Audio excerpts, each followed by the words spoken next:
Olá, meu nome é Felipe Martins de Oliveira e você está ouvindo a série Espiritualidade para Todos os Dias. A reflexão dessa semana encontra-se nos seguintes textos bíblicos: Mateus 21, de 18 a 27, Marcos 11, de 12 a 14, 20 a 33 e Lucas 20, de 1 a 8, e corresponde à semana 46 do Guia Devocional do Evangelho segundo Mateus, Marcos e Lucas, cujo título é Quem te deu tal autoridade? Vamos à leitura dos textos bíblicos. Mateus 21, de 18 a 27. De manhã cedo, quando voltava para a cidade, Jesus teve fome. Vendo uma figueira à beira do caminho, aproximou-se dela, mas nada encontrou a não ser folhas. Então lhe disse: Nunca mais dê frutos. Imediatamente a árvore secou. Ao verem isso, os discípulos ficaram espantados e perguntaram: Como a figueira secou tão depressa? Jesus respondeu: Eu lhes asseguro que se vocês tiverem fé e não duvidarem, poderão fazer não somente o que foi feito à figueira, mas também dizer a este monte: Levante-se e atire-se no mar, e assim será feito. E tudo o que pedirem em oração, se crerem, vocês receberão. Jesus entrou no templo e, enquanto ensinava, aproximaram-se dele os chefes dos sacerdotes e os líderes religiosos do povo e perguntaram: Com que autoridade estás fazendo essas coisas? E quem te deu tal autoridade? Respondeu Jesus: Eu também lhes farei uma pergunta. Se vocês me responderem, eu lhes direi com que autoridade estou fazendo essas coisas. De onde era o batismo de João? Do céu ou dos homens? Eles discutiam entre si, dizendo: Se dissermos do céu, ele perguntará: Então por que vocês não creram nele? Mas se dissermos dos homens, temos medo do povo, pois todos consideram João um profeta. Eles responderam a Jesus: Não sabemos. E ele lhes disse: Tampouco lhes direi com que autoridade estou fazendo essas coisas. Marcos 11, de 12 a 14 e 20 a 33. No dia seguinte, quando estavam saindo de Betânia, Jesus teve fome. Vendo à distância uma figueira com folhas, foi ver se encontraria nela algum fruto.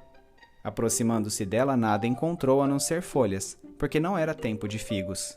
Então lhe disse: Ninguém mais coma de seu fruto. E os seus discípulos ouviram-no dizer isso.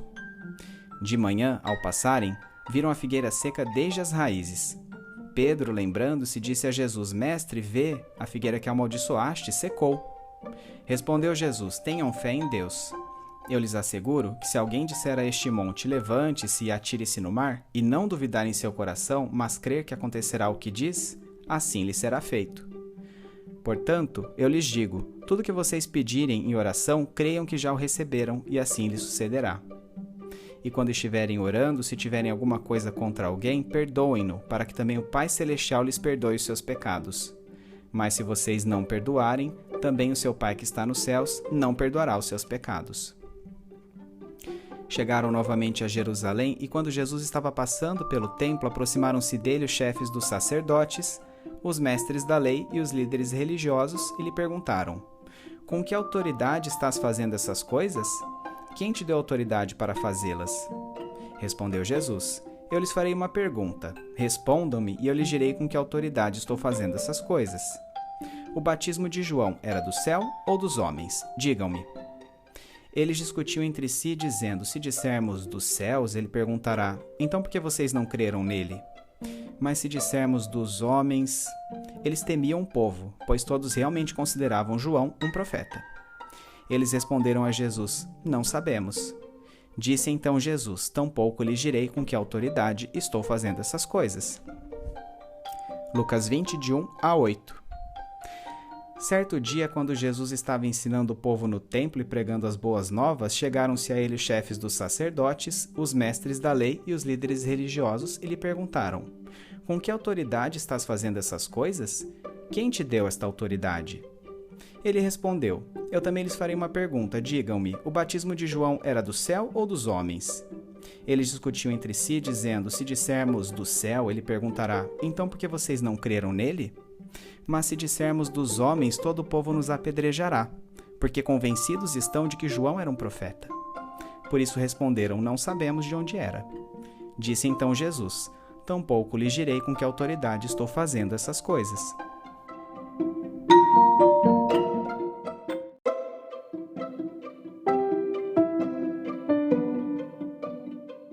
No dia seguinte ao que chamamos de purificação do templo, sobre a qual lemos na semana passada, Jesus voltava de Betânia a Jerusalém pela manhã, quando teve fome. Procurando frutos numa figueira que já apresentava folhas, não os encontrou. Então, amaldiçoou aquela árvore para que nunca mais produzisse frutos. Repentinamente, aquela figueira secou, o que deixou os discípulos espantados.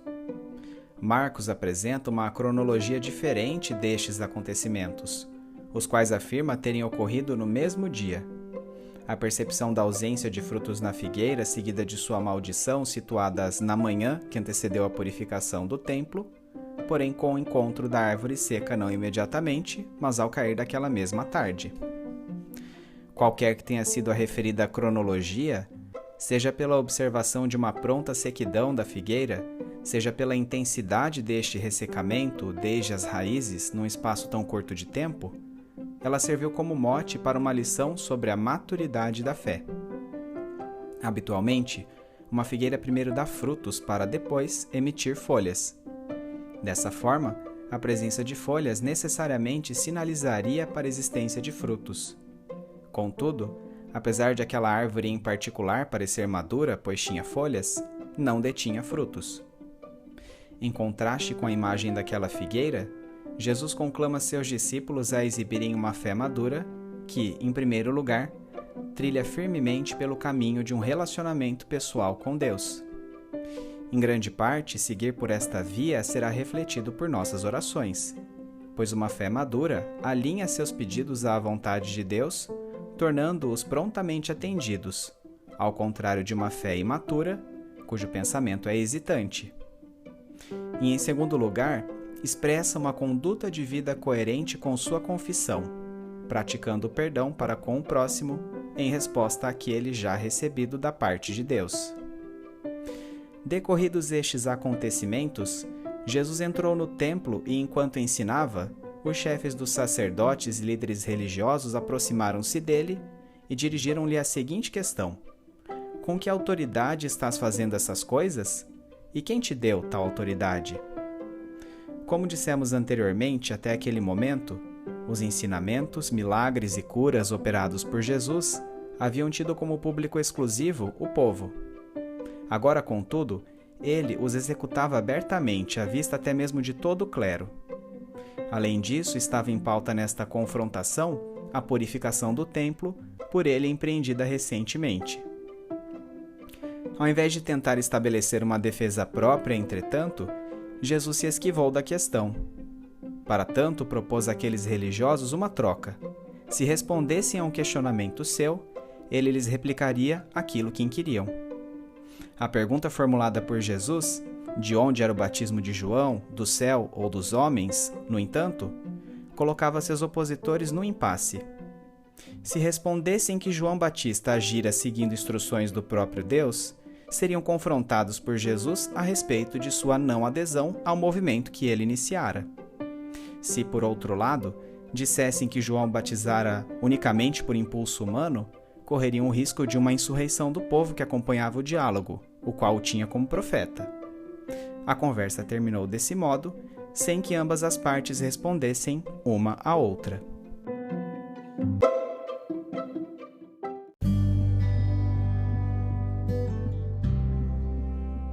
Aplicação prática. Com a ilustração da figueira ressequida, Jesus não está advogando que obteremos desfechos favoráveis a nossos pedidos se manifestarmos uma confissão positiva, principalmente quando se trata da manipulação dos elementos sobrenaturais unicamente para demonstração de poder, algo que ele desencorajara fortemente. Nesse sentido, conseguimos depreender que a ordem dirigida ao monte para que ele se lance ao mar, usada para exemplificar a magnitude desta fé, é uma figura de linguagem exagerada chamada hipérbole. Com estas declarações, Jesus contrastou enfaticamente a postura resoluta que, em breve, seus discípulos teriam que manifestar com a volatilidade do povo judeu que acabara de recebê-lo como Messias por ocasião de sua entrada triunfal em Jerusalém, mas que dentro de uma semana haveria de condená-lo à crucificação. As condições naturais envolvendo aquela figueira que serviu de contexto à ilustração de Jesus suportam que ele se referia não à grandeza da fé, mas a sua maturidade. Desse modo, sua pergunta àqueles que o seguem não é: sua fé é grande o bastante para promover milagres como manipular os elementos da natureza, mas sim: sua fé é madura o suficiente para um relacionamento com Deus em oração e coerência de atitudes? A este respeito, C.S. Lewis assim escreve em seu Cristianismo Puro e Simples: a fé, no sentido que eu estou usando a palavra aqui, é a arte de aderir a coisas que a sua razão já aceitou certa vez, apesar das suas oscilações de humor. É por isso que é tão necessário treinar os hábitos da fé. O primeiro passo é o reconhecimento do fato de que seus humores mudam. O próximo é ter certeza de que, uma vez que tenha aceitado o cristianismo, você precisa manter algumas das principais doutrinas dele deliberadamente na sua mente por algum tempo, todos os dias. Jesus termina sua demonstração da figueira ressequida frisando a necessidade de perdoar ao próximo. Com isso, ele não está dizendo que a liberação de perdão da parte de Deus a nós está condicionada a uma atitude semelhante de nossa parte, mas sim que manifestar perdão deve ser para os cristãos um termômetro da maturidade de sua fé. Em outras palavras, não perdoamos para também o sermos por Deus, mas sim porque Ele já nos redimiu em Cristo. A questão acerca da autoridade de Jesus foi dirigida pelos membros do Sinédrio porque ele estava realizando atos supostamente incompatíveis com seu caráter oficial. O cerne da pergunta é a negação deliberada da identidade messiânica de Jesus pelos religiosos, uma vez que ele não atendia às suas expectativas. Com efeito, Jesus não apenas rejeitou as prerrogativas de estabelecer o reino terreno que os judeus esperavam, como também deixou de conformar-se à sua imagem preconcebida de Messias. Jesus se esquivou desta discussão porque Deus Pai era o único cujo testemunho de fato importava para testar seu senhorio. Ainda assim, para sustentar a fé dos que creem, em outra ocasião, ele afirmou claramente que sua autoridade provinha do próprio Deus.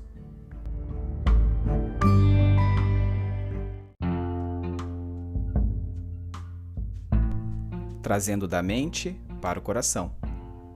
Senhor, há certos dias em que não tenho a mínima vontade de orar. Hoje certamente é um deles. Estou ferido e magoado. Há problemas que me parecem grandes demais.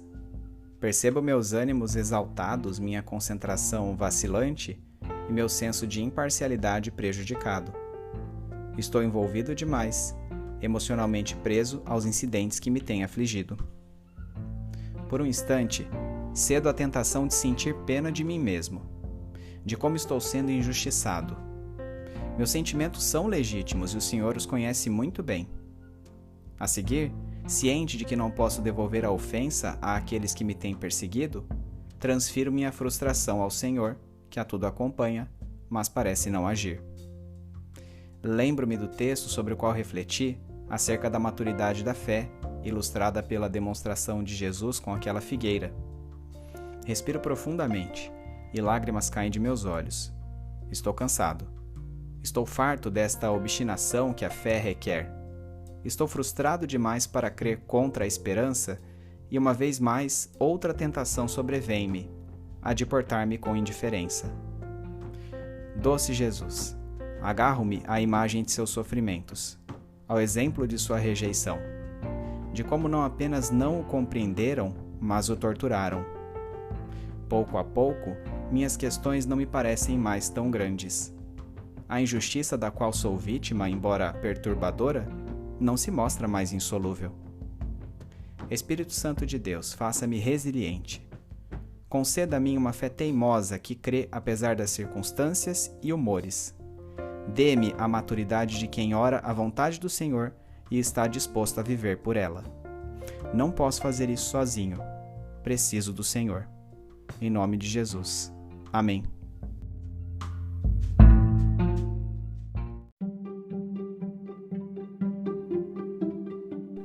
Medite mais sobre este texto ao longo da semana. Domingo, leia os textos de Mateus 21, 18 a 27, Marcos 11, 12 a 14 e 20 a 33 e Lucas 20, de 1 a 8, bem como os comentários sobre eles. Segunda-feira. Do ponto de vista biológico, o que era esperado da figueira encontrada por Jesus a caminho de Jerusalém? Terça-feira. Quais aspectos de uma fé madura podem ser depreendidos a partir da sequidão desta figueira, ordenada por Jesus? Quarta-feira. Que ferramentas devem ser utilizadas para que alcancemos maturidade na fé?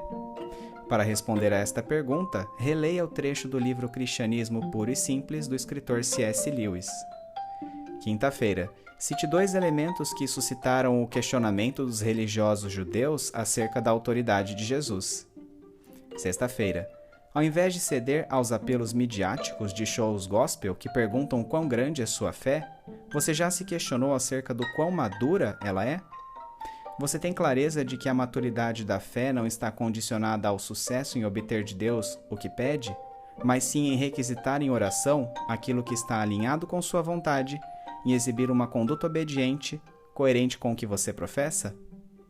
Sábado. Quais as implicações práticas dos textos de Mateus 21, 18 a 27, Marcos 11, 12 a 14 e 20 a 33 e Lucas 20, de 1 a 8, para a sua vida?